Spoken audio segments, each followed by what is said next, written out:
सोचिए, हजारों साल पहले जब धरती पर न बिजली थी, न विज्ञान, न कोई कारवां, न कोई किला, न कोई ताजमहल, जब जीवन बस जंगलों, नदियों और खेतों तक सीमित था, उस समय मनुष्य के मन में उठने लगी थी सत्ता की भूख, शक्ति की प्यास और प्रभुत्व की लालसा। कबीलों से निकलकर जब लोग गांवों और नगरों की ओर बढ़े, तो छोटी छोटी बस्तियां धीरे धीरे बदलने लगीं राजनीतिक राज्यों में। और फिर 6वीं शताब्दी ईसा पूर्व में उभरे भारतवर्ष के वे 16 महाजनपद, जिन्होंने आने वाले समय में पूरे भारतीय इतिहास की धारा बदल दी। स्वागत है आपका भारत दर्शन स्टूडियो में, जहां इतिहास सिर्फ सुनाया नहीं जाता, बल्कि महसूस कराया जाता है। आज हम आपको ले चलेंगे उस युग में जब हर भूमि का था अपना साम्राज्य, हर क्षेत्र की थी अपनी पहचान, और हर जनपद की गूंज पूरे आर्यावर्त में सुनाई देती थी। आइए एक एक करके जानते हैं इन 16 महाजनपदों की महान गाथा। 16 महाजनपद विस्तार से ओंड, अंग की राजधानी चंपा थी, बिहार का दक्षिण पूर्वी इलाका। यहां से होकर गंगा का व्यापार मार्ग गुजरता था। अंग अपने सुगंधित वस्त्रों, मोतियों और बहुमूल्य पत्थरों के लिए दूर दूर तक प्रसिद्ध था, इतना समृद्ध कि मगध को भी ईर्ष्या होती थी।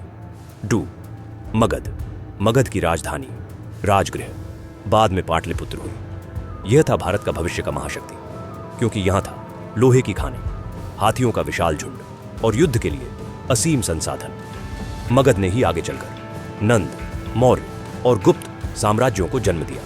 3 वज्जी की राजधानी वैशाली थी। यह था एक गणराज्य संघ। यहां लिच्छवी, विदेह और अन्य कुल मिलकर लोकतंत्र की मिसाल पेश करते थे। सभा और परिषद की व्यवस्था इतनी मजबूत थी कि यूनानी यात्री भी इसकी चर्चा करते थे। 4 मल्ल की राजधानियां कुशीनगर और पावा। मल्ल भी एक गणराज्य था। इतिहास में अमर इसलिए हुआ क्योंकि भगवान बुद्ध का महापरिनिर्वाण यहीं हुआ। इसके अलावा जैन धर्म के अंतिम तीर्थंकर महावीर ने भी यहां उपदेश दिए। 5 काशी की राजधानी वाराणसी थी। गंगा के किनारे बसा यह नगर व्यापार, शिक्षा और धर्म का केंद्र था। काशी का कपड़ा, खासकर काशीवास, विदेशी बाजारों तक जाता था। वाराणसी को भारत की प्राचीनतम नगरी भी कहा जाता है।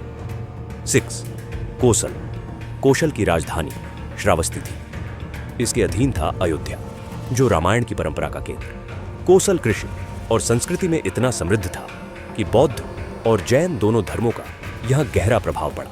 7 चेदी की राजधानी शुक्तिमती थी, विदिशा और बुंदेलखंड के पास फैला हुआ। महाभारत में राजा शिशुपाल का राज्य नदियों से घिरा होने के कारण यह उपजाऊ भूमि वाला महाजनपद था।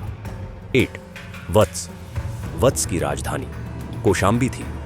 यहां व्यापार, जहाजरानी और संस्कृति का संगम था। बौद्ध धर्म के प्रसार में वत्स का बड़ा योगदान रहा। यह नगर गंगा घाटी का प्रमुख वाणिज्यिक केंद्र था। 9 कुरु की राजधानी इंद्रप्रस्थ और हस्तिनापुर, महाभारत काल के प्रसिद्ध नायक और धर्म की भूमि। कुरु राज्य में कृषि व्यवस्था और धर्म नीति की परंपरा सबसे गहरी थी। पांचाल की राजधानियां आहिच्छत्र उत्तर, कंपिल्य दक्षिण। यहां शिक्षा और वेदों का गढ़ था। द्रौपदी का मायका भी यहीं था। पांचाल में विद्या और शक्ति दोनों का अद्भुत संगम मिलता है। 11 मत्स्य की राजधानी विराटनगर थी। राजा विराट का राज्य, जहां महाभारत के पांडव अज्ञातवास में रहे। मत्स्य राज्य कृषि, मछली और पशुपालन के लिए प्रसिद्ध था। 12 शूरसेन की राजधानी मथुरा थी। यदुवंश और श्री कृष्ण की भूमि। मथुरा न केवल धार्मिक दृष्टि से पवित्र थी, बल्कि व्यापारिक मार्गों का भी केंद्र। 13 अश्मक की राजधानी पोतली थी। दक्षिण भारत का एकमात्र महाजनपद, गोदावरी नदी के किनारे बसा हुआ। रत्न, धातु और खनिज संपदा ने इसे समृद्ध बनाया। 14 अवंती की राजधानियां उज्जैनी और महिष्मती। पश्चिम भारत का सबसे बड़ा राज्य। यहां कला, संस्कृति और व्यापार अपने चरम पर थे। अवंती ही था जिसने मगध से टक्कर ली। 15 गांधार की राजधानी तक्षशिला थी। यह था विद्या और शिक्षा का वैश्विक केंद्र। तक्षशिला विश्वविद्यालय में दुनिया भर से विद्यार्थी पढ़ने आते थे। यहीं से भारतीय दर्शन और राजनीति की शिक्षाएं बाहर फैली। 16 कंबोज भारत की पश्चिमोत्तर सीमा पर स्थित, आज के अफगानिस्तान ईरान क्षेत्र तक फैला हुआ। यहाँ के लोग घोड़े पालने और ऊन के व्यापार के लिए प्रसिद्ध थे। यह भारत का पश्चिमी द्वार था। तो ये थे भारतवर्ष के 16 महाजनपद। हर राज्य था शक्ति का प्रतीक, हर जनपद था संस्कृति का वाहक। यही वो काल था जब धरती पर उठे दो महान आलोक, महावीर और बुद्ध।